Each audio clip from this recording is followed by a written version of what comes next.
Élection dans le pays États-Unis commence tout bon. Lundi 15 janvier, c'est dans Iowa processus la lancé pour parti républicain. Après Caucus dans Iowa, il paraît très clair que ancien président Donald Trump c'est candidat favori électeur républicain. Faut que nous préciser que un candidat besoin 1215 délégués pour qu'il candidat parti républicain dans l'élection présidentielle qu'a faite aux États-Unis en novembre 2024 là. Dans le caucus Iowa, Donald Trump arrivé en tête, il gagne 20 délégués. We want to thank the great people of Iowa. Thank you. We love you all. What a turnout, what a crowd. And I really think this is time now for everybody, our country, to come together. We want to come together. Ron DeSantis arrivé en deuxième position. Il gagne 8 délégués.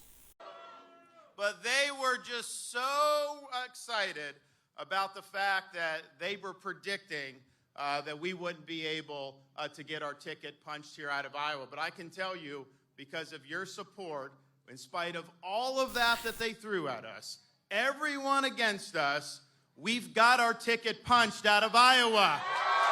Nikki Haley arrivé en troisième position avec 7 délégués.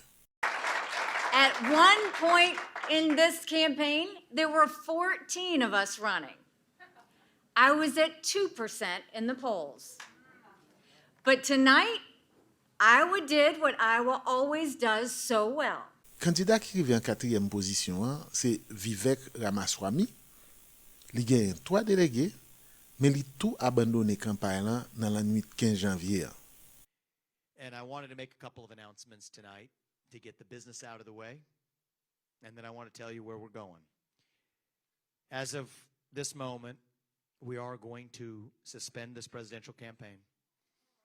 And this is going to have to be, there is no path for me to be the next president absent things that we don't want to see happen in this country. Il paraît clair que pour le moment, bataille là, c'est entre Donald Trump, Ron DeSantis et Nikki Haley liés.